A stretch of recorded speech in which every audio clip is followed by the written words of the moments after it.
ఎందుకు ఈ వీడియో ఒక నిమిషం ఆగి చూడండి అంటున్నానంటే, వరలక్ష్మి వ్రతం వస్తుంది అంటేనే చాలా మందిలో ఒక రకమైన భయం స్టార్ట్ అవుతుంది. ఎందుకంటే సోషల్ మీడియా ప్రభావం అలా ఉందన్నమాట జనాల్లో.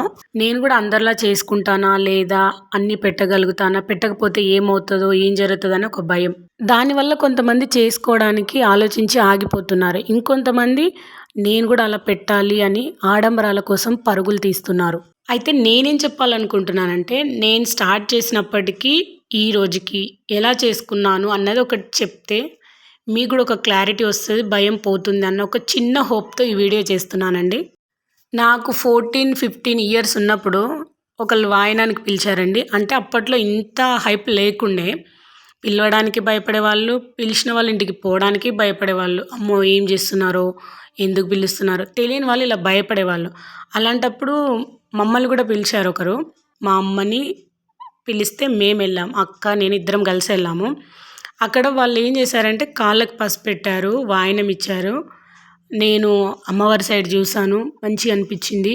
నాకు చేసుకోవాలి అన్నది ఒక ఆలోచన మైండ్‌లోకి వచ్చింది.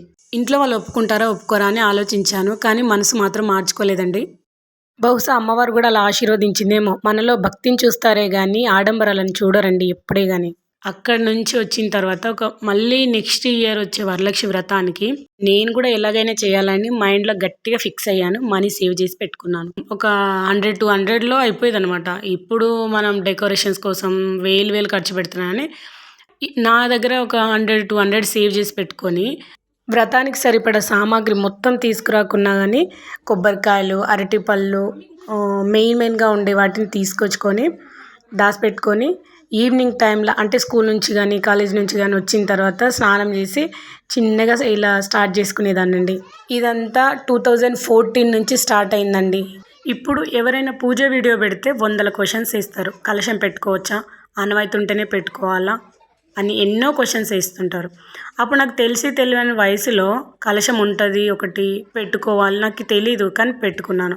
నేను కావాలంటే ఒక ఫోటో ఉంది నా దగ్గర, అది ఇక్కడ యాడ్ చేస్తాను చూడండి. పెద్ద ఆడంబరంగా చేసుకుంటేనే అవి పూజలు అవ్వవండి. మనలో ఉన్న భక్తి, చిన్న దీపం వెలిగించిన ఆ వెలుతురుని చూస్తే చాలా తృప్తినిస్తుంది. అదే భక్తి, అసలైన భక్తి. అది నాకు అనిపించింది. అక్కడ స్టార్ట్ చేసుకున్నాను. అలా కంటిన్యూ చేసుకుంటూ ఈరోజు ఒక్కొక్కటిగా సమకూర్చుకుంటూ ఇలా చేసుకున్నానండి. పోయిన సంవత్సరం ఒక 9 మందికి భోజనాలు పెట్టుకున్నాను. అమ్మవారిది ఒక బంగారు రూపు కొనుక్కున్నాను. అంటే ఎవ్రీ ఇయర్ యూజ్ అవుతుందని సేవ్ చేసుకున్న మనీతో ఒక బంగారు రూపు కొనుక్కున్నాను. ఎవ్రీ ఇయర్ మా పిల్లలు కూడా కూర్చుంటారు, చూస్తుంటారు కదా నేను చేస్తూ ఉంటే. వాళ్ళు కూడా నేను ఎలా చేస్తే అలా చేయడానికి ట్రై చేస్తూ ఉంటారు. ఇప్పుడు చెప్పండి, ఆడంబరంగా చేసుకోలేకపోతున్నానని ఆగిపోవడం మంచిదా? ఎలా వస్తే అలా అమ్మ అన్నీ నువ్వే అనుకొని అమ్మ మీద భారం వేసుకొని నీ దగ్గర ఉన్నంతలో చేసుకోవడం మంచిదంటారా? ఇలా చేసుకున్నాను, మీరు కూడా చేసుకోండి, బాగుంటుంది. అమ్మవారి కరుణ, కటాక్షం, కృప ఉంటుందని కొంతమందికి చెప్పాను. కొందరు తీసుకున్నారు, కొందరు తీసుకోలేదు. అది వాళ్ళ ఇష్టం. కానీ కొంతమందికి చేయాలని ఉంటుంది కదా, వాళ్ళు ఇలాంటివి వాటి కోసం ఆగిపోవడం కరెక్ట్ కాదని నా అభిప్రాయం. మీరేమంటారు? కామెంట్ చేయండి ప్లీజ్. షేర్ కూడా చేయండి. ఈ వీడియో కొంతమందికైనా యూజ్ అవుతుంది. మీరు షేర్ చేసినందుకు, నేను ఈ వీడియో పెట్టినందుకు థ్యాంక్ యూ.